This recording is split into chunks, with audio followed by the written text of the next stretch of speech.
Hello everyone, and welcome to our fourth video in the series, The Tithe as a Foreshadowing of the Messiah. So in this video we wish to emphasize and we will practice approaching the text as third graders. Sometimes we can overcomplicate things and simply miss what is obvious in the text. And so as the English language arts teacher might say, we are dealing with simple declarative statements, right? We don't want to show up with our PhD and overcomplicate the issue, right? So if I'm driving along and I see the sign, I realize that the traffic authorities want me to stop. I know that if the authorities want me to do something or not do something, if they give me a sign, they're not going to make it complicated.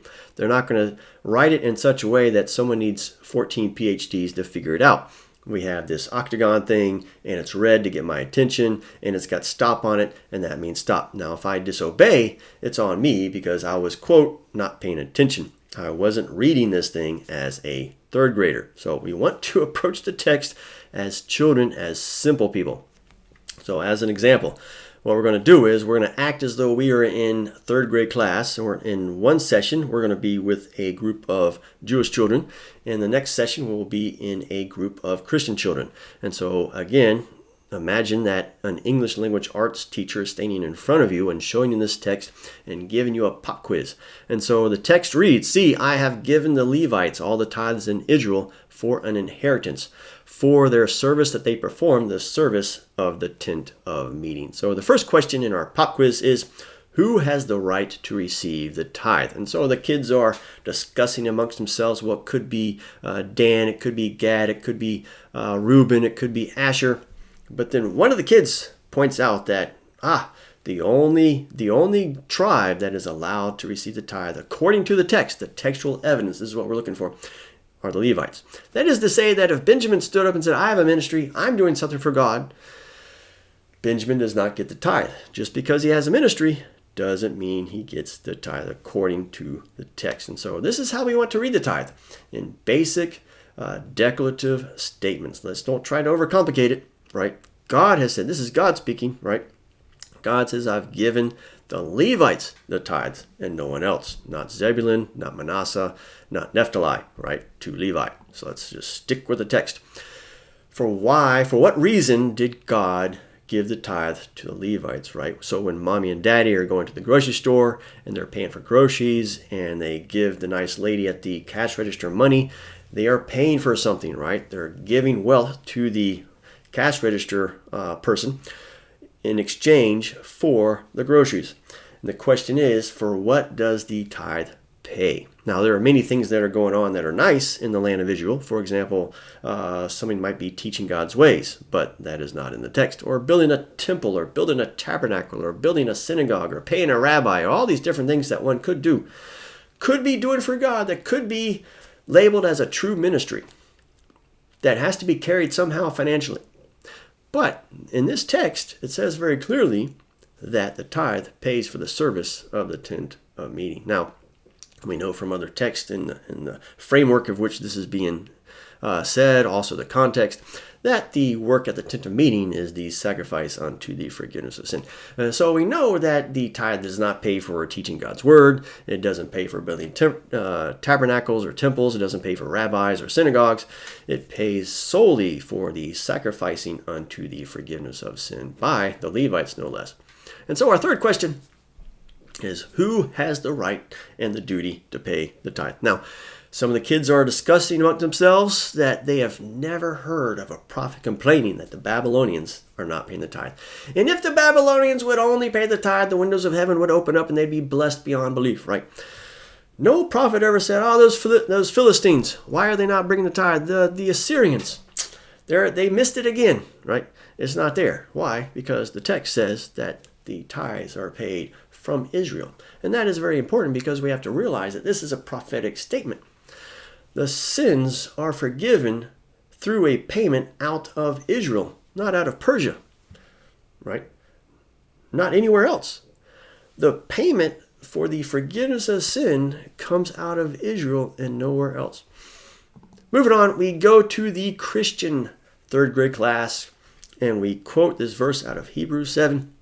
Now, Hebrews was written by obviously someone who is well versed in Jewish law, and he was writing to Hebrews who themselves were at least faintly acquainted or maybe greatly acquainted with the tithe law.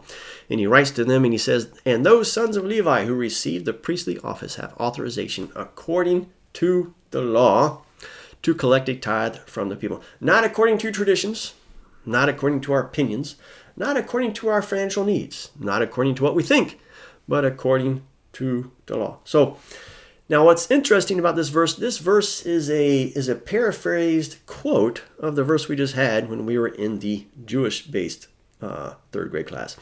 And so we wish to ask the very same questions of this Christian-based class that we asked in the Jewish class. Okay, pop quiz. All right. Who has the right to receive the tithe? And so the apostles are doing good things. The prophets are doing good things. The teachers are teaching. The evangelists are evangelizing. The elders are eldering. The deacons are doing their work. And the pastors are doing their work. But do any of these show up as a tithe receiver in our text? Well, the answer is no. The answer is no. So according to the New Testament, only the sons of Levi have the authorization. This is a genealogical thing, right? Only the sons of Levi, just like in the original covenant, only the sons of Levi receive the tithe, according to the text. So let's don't make it complicated. Let's don't try to show up with our 3 PhDs and our Masters of Divinity and try to erase and overwrite what God has written. God has very clearly written through His servant, whoever wrote the book of Hebrews. God has clearly written through a servant that the Levites are the only people who have the right to receive the tithe. Now, we also ask the same question: why is the tithe paid? Is it paid for pastoral service? They're out there working. What about the apostles? They're working. The prophets are working. The evangelists are working. We're building churches. Do any of these items show up in the text, dear class? Right. This is a simple declarative statement. There is nothing confusing here. We don't need, again, 3 PhDs to figure this out. It says here in the text, who received the priestly office. Now, fortunately, the author of Hebrews understands what the priest is. And he goes ahead and he defines it in Hebrews 5:1. And he talks about it in Hebrews 7, 8, 9, halfway through 10. And it is obvious from the text that the priestly office has nothing to do with being a pastor, nothing to do with being an apostle, nothing to do with being a teacher, and any of these other great things. It has to do with making sacrifices unto the forgiveness of sin. The last time I checked, there's no one in the church that does any of these things. So therefore, right, no one in the church has the authorization to receive the tithe, because that's what the tithe pays for. The tithe pays for the forgiveness of sin, according to the law, not according to traditions, not according to our opinions, not according to my supposed needs, but according to the law. See, we have to get back to reading the text as third graders and not try to read things into the text that simply are not there.